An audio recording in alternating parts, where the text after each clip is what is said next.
시진핑 중국 국가주석의 소셜미디어 계정이 오픈되자마자 집중 포화를 맞으면서 화제가 되고 있습니다.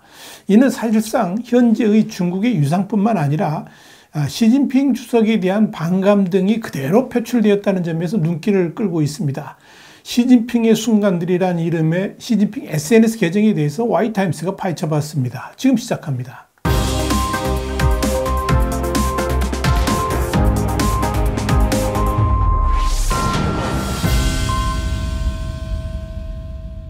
자유아시아 방송, 그러니까 RFA 중국어판은 현지 시간으로 6일 시진핑 주석의 개인 계정인 시진핑의 순간들이 구 트위터인 X와 페이스북에 공개되면서 주목을 받고 있다 그러면서 이를 중국 정부의 전형적인 대외 홍보 전략으로 간주하고 있지만 일부 관측동들은 이것이 중국 정부의 자신감 부족을 정확히 반영한 것이라고 평가했다, 이렇게 보도를 했습니다. 이와 관련해 중국 후베이성 정부는 지난 4일 위챗 공식 계정을 통해서 자신들이 만든 홍보 영상에 시의 순간들이 게시됐다 그러면서 시의 순간들은 시진핑 총석의 공식 해외 트위터 계정이다, 이렇게 자랑을 했습니다. 후베이성의 해당 위챗 게시글은 곧 삭제됐지만 이 글을 캡처한 화면이 트위터, 그러니까 X에서 퍼져 나갔습니다. 그렇다면 시진핑의 SNS에는 어떤 내용들이 담겨 있을까요? RFA는 여기에 대해서 주로 중국 관련 영자신문인 차이나데일리에서의 시진핑 관련 기사를 포스팅하고 있다고 전했습니다. 차이나데일리는 시의 순간들 SNS를 운영하는 주체이기도 합니다. 사실 이 차이나데일리의 시의 순간들은 지난 2017년 3월 시진핑의 새로운 통치 개념과 전략을 이 해외의 네티즌들에게 홍보하고 설명하기 위해서 이 차이나 데일리에 의해서 구축된 것이기도 하지만 그동안 크게 알려지지는 않았었습니다. 그러다가 이번 주에 후베이성 정부가 홍보 영상을 통해서 대대적으로 선전을 하면서 외부에 널리 알려지게 되었고 많은 사람들의 관심을 끌게 된 겁니다. 문제는 시의 순간들, 그러니까 시진핑의 순간들에 올라온 내용들이 현재의 중국 모습을 전혀 반영하고 있지 않고 완전히 딴 세상 소리를 하는 듯 이렇게 이질감이 너무나도 강하다는 데 있습니다. RFA는 이 점에 대해서 세계 언론들은 중국 경제 위기 등을 심각하게 다루고 있지만 시의 순간들은 이 베이징 외곽의 리치 풍자, 그리고 장시성 농지의 겨울 멜론 대풍, 중국 경제는 광활한 바다다, 뭐 이런 시진핑 주석의 발언 등을 게재하고 있다 그러면서 시의 순간들은 완전히 다른 세상을 보는 것 같다라고 꼬집었습니다. 후베이성 정부가 시의 순간들 영상을 통해서 시진핑의 SNS가 세상에 알려지면서 많은 네티즌들이 이 트위터, 그러니까 X와 페이스북을 방문해서 관심을 보이기 시작했고 이내 이들 SNS는 악성 댓글들이 넘쳐나기 시작했습니다. 당장 시진핑은 독재자라든지 시진핑을 풍자하거나 비하하는 글들이 넘쳐났고 백지혁명 상황 등을 전하는 리 선생님은 내 선생님이 아니다, 이런 활동명을 가진 중국 반체제의 X 이용자와 전 중국 언론인인 안티 등이 이를 퍼나르면서 시진핑의 순간들 SNS는 세인들의 주목을 받게 됐습니다.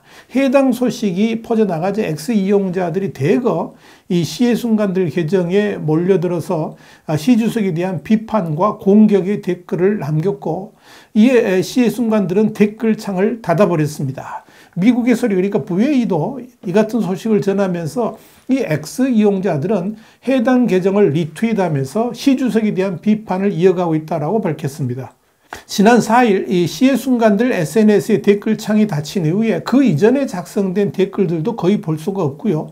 특히 이 페이스북 같은 경우는 부정적 댓글들을 아예 삭제해버린 것으로 보입니다. 그렇다면 중국은 시진핑 주석의 해외 SNS를 왜 만들었을까요? 여기에 대해서 VOA는 시 주석이 중국 소셜미디어에 어떠한 계정도 갖고 있지 않은 상황에서 해당 트위터, 그러니까 X 계정은 네티즌들에게 시진핑과 직접 소통할 드문 기회로 여겨졌다 그러면서 시 주석의 대내외 전략과 중국의 이미지 홍보를 해왔다라고 설명을 했습니다. 그런 의도였다면 일부 부정적 댓글이 있다 할지라도 이를 무시하면서 운영을 하는 것이 당연하지만 부정적 댓글이 있다고 해서 쌍방 소통 자체를 봉쇄해버린 것은 사실상 중국의 속성을 보여주는 것이라고 할 수가 있을 겁니다. 그만큼 문제가 많다는 거죠. RFA는 이와 관련해서 시의 순간들 댓글창을 막아버렸다는 것 자체가 중국 당국이 자신감이 없다는 것을 말해준다 그러면서 댓글창을 막아 버렸다는 것은 사람들이 진실을 말하는 것이 두렵기 때문이다. 이렇게 꼬집었습니다. 또한 댓글창 봉쇄는 자신들이 진실을 말하고 있지 않다는 것을 말해주는 것이고 시진핑 주석에 대한 소문과 그런 부정적 글들로 인해서 소문을 두려워하고 있다는 증거다. 이렇게 지적을 했습니다. 사실 이번 시의 순간들 파동은 지금 중국이 갖고 있는 이미지가 어떠한지 그대로 보여줍니다. 실제로 시진핑 이미지는 곧 중국의 이미지와 직결됩니다. 다시 말씀드려서 시진핑에 대한 이미지가 좋지 않다면 곧바로 중국이라는 국가 이미지에도 그대로 표출된다는 의미입니다. 미국 여론조사 기관인 퓨 리서치 센터가 지난 7월 27일 사이트를 통해서 발표한 이 중국의 글로벌 이미지 조사 보고서에 따르면 답변자의 67%가 중국에 대해서 부정적이라고 답했습니다. 반면 긍정적이라고 답변한 사람은 28%에 그쳤습니다. 이번 조사는 지난 2월 20일부터 5월 22일까지 전 세계 24개 나라 3만여 명을 대상으로 실시가 됐습니다. 중국의 전반적인 이미지, 중국 외교 정책에 대한 견해, 시진핑 주석의 평가, 중국의 소프트 파워 및 경제력 등에 대한 조사가 진행된 겁니다. 지난해 19개 나라 국민을 상대로 한 동일한 조사에서 중국에 대한 인식이 부정적이라고 답변한 응답자는 68%였고 긍정적이라는 대답은 27%였습니다. 중국에 대한 이미지에 지난 1년 동안 변화가 전혀 없었다 하는 의미입니다. 인도와 브라질 등 신흥국들의 중국에 대한 호감도가 수년 새에 크게 나빠졌습니다. 인도의 경우에 2019년 조사에서 중국에 대한 부정적 인식이 46%였는데 올해는 67%로 21%포인트나 증가를 했습니다. 브라질 역시 2019년 27%에서 48%로 21%포인트 증가했습니다. 눈여겨볼 건 시진핑 국가주석에 대한 신뢰도인데 역시 결과는 낮은 것으로 확인됐습니다. 설문조사에 참여한 24개국 중에서 시진핑 국가주석이 세계 문제에 대해서 올바른 일을 할 것이라고 신뢰하는 사람은 거의 없었습니다. 서유럽, 미국, 캐나다, 아시아 태평양 지역 대부분에서 시진핑 주석에 대해서 전혀 신뢰하지 않는다라고 답한 응답자는 각국의 절반 정도였고 또 인도네시아, 케냐, 나이지리아, 남아프리카 공화국들만 과반수 이상이 시 주석의 리더십을 신뢰한다라고 답했습니다. 이 시 주석에 대한 신뢰도는 중국에 대한 전반적인 견해와 밀접한 관련이 있습니다. 조사에 참여한 각 국가에서 중국에 대해서 부정적 견해를 가진 사람들은 시진핑 주석에 대한 신뢰도가 낮을 가능성이 높았고요. 그 반대의 경우에도 마찬가지였습니다. 또한 중국에 대한 부정적 인식이 높은 수준을 유지하는 많은 국가들이 중국을 자국 경제 이익과 글로벌 거버넌스의 위협이라고 보고 있었고 시 주석 집권 이후에 중국의 인권 상황이 나빠졌기 때문으로 분석을 했습니다. 시 주석에 대한 이 부정적 이미지의 확산은 사실 중국이 자초한 측면이 있습니다.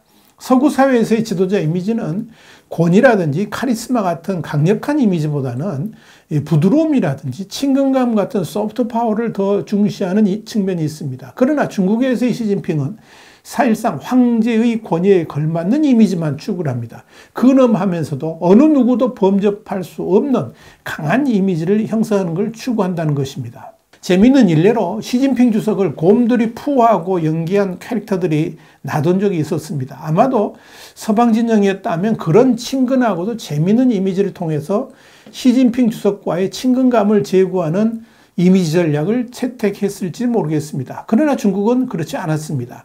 중국에서의 곰돌이 푸는 시 주석과 외모가 비슷하다는 이유 때문에 절대적으로 금기되는 캐릭터입니다. 그러다 보니까 서방 세계에서 시진핑을 조롱할 때 오히려 곰돌이 푸를 사용하는 지경이 됐습니다. 실제로 지난 2021년 11월 많은 사람들에게 사랑받는 캐릭터인 곰돌이 푸 이것 때문에 중국과 이탈리아가 한바탕 붙은 바 있습니다. 중국의 현대 미술가이고 반체제 예술가인 바디우 차오가 이 중국 내 인권 문제를 주제로 이탈리아 북부의 브레시아에서 중국은 가깝지 않다. 반정부 예술가의 작품들 뭐 이런 제목의 개인전을 열려고 했는데 중국은 이탈리아 당국에 중국과의 우호적인 관계도 위협될 것이고 이탈리아의 대중국 무역에도 불행한 사태가 올 수 있을 것이다. 이렇게 협박을 가한 적이 있었습니다. 그럼에도 이탈리아가 예정대로 전시를 진행했습니다. 그런 소동으로 중국의 꼰대 같은 이미지만 부각시키는 결과를 낳았었습니다. 중국은 매사가 이런 식입니다. 그러면서 국가 이미지를 깎아먹고 있는 겁니다. 이번 시의 순간들 SNS 파동도 결국 중국의 부정적 이미지만 키우는 우를 범했습니다. 이번 일을 통해서도 결국 이 중국 공산당의 한계가 그대로 드러났다라고 할 수 있을 것입니다. YTN 정세 분석이었습니다. 감사합니다.